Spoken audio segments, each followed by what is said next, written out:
and then it starts around again.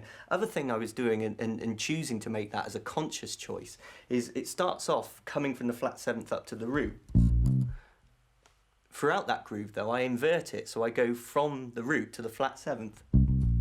You know, and there's nothing wrong with doing that, because your ear has already heard the fact of what the kind of harmony is you're outlining in your groove idea, and you're like, okay, that's cool. And again, it accentuates the point that when you are being creative, you've got these two monumental structures to play with, rhythm and harmony or melody. And by making the most you possibly can out of those is like the art of the great bass lines. And it's listen to the stuff by McCartney. It's genius, actually. You know, listen to the stuff by Bootsy with James Brown, and learn those lines. But more importantly, learn the harmony that those lines support, i.e. what is the chord structure, what is the chord sequence that bass line is representing note by note. I've said this before and I'll say it again.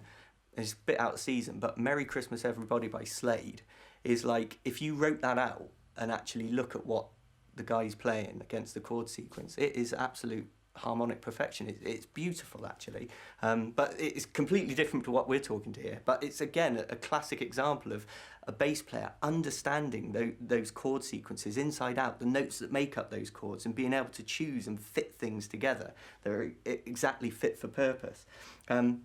Again, with this, I can't stress enough, play about with the call and response idea, because it gives you something to go back to, you know, and you've set it up.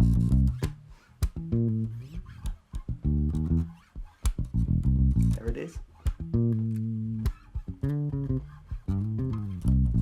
Yeah, and you can kind of play about with that, but establish your rhythm. And I think, you know, paste your rhythm, get your notes in there. Okay, I've got an idea there, and this is why it's so important to record our practice, guys, you know, because you'll play something in the spur of the moment that, you know, time is like this ever-going tape, isn't it? And like we play something and that's gone, play something else, that's gone. What you want to be able to do is when you're feeling inspired is play that, it goes on, but you know you've got it recorded, and you come back and relive it, because it's amazing what you kind of just subconsciously go through the motions in playing, and it's not until you actually record it that you can kind of think and look back on your playing and say, that's really cool.